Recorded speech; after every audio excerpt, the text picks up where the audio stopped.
Coach à domicile, le conseil bien-être de nos experts. Bonjour, Isabelle Barthes, chercheuse, professeure en management et directrice de l'INSEC School of Business and Economics. C'est la période des soldes et avec elle l'occasion de tester votre réactance, car vous ne le savez peut-être pas, mais vous êtes réactant ou réactante. C'est-à-dire que vous cherchez à préserver votre autonomie de décision, et c'est particulièrement important dans cette période de soldes où il s'agit de préserver son porte-monnaie. Or, pendant les soldes, tout est fait pour vous mettre la pression. Et la méthode la plus classique est celle qu'on appelle la restriction temporelle. La restriction temporelle consiste à vous dire que cette remise de 50% ne courra que 3 jours, que les stocks ont des durées limitées, à vous proposer aussi des ventes flash qui durent quelques minutes ou quelques heures. Quel est l'objectif? C'est de créer chez vous un sentiment d'urgence. Si je n'achète pas maintenant, je vais rater la bonne affaire, alors il faut faire vite, se décider vite, acheter vite. L'objectif est aussi d'augmenter l'attractivité du produit ou du service. À ce prix-là, évidemment, il n'y en aura pas pour tout le monde, d'autant plus que les études montrent que l'efficacité de la méthode est d'autant plus grande quand la réduction est importante et la durée courte. À moins 75% pendant 3 jours a beaucoup plus d'efficacité qu'un moins 50% pendant une semaine. Surtout si le produit est de marque. La restriction temporelle fonctionne moins bien avec les produits moins reconnus. Il faut donc savoir prendre du recul et rester maître de sa décision et ne pas se laisser manipuler.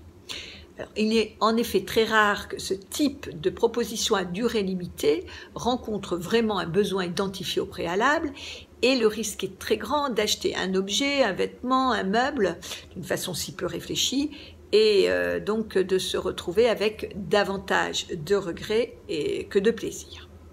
Alors, c'est vrai, et je le rappelle, que les objets peuvent être rapportés, même s'ils étaient soldés.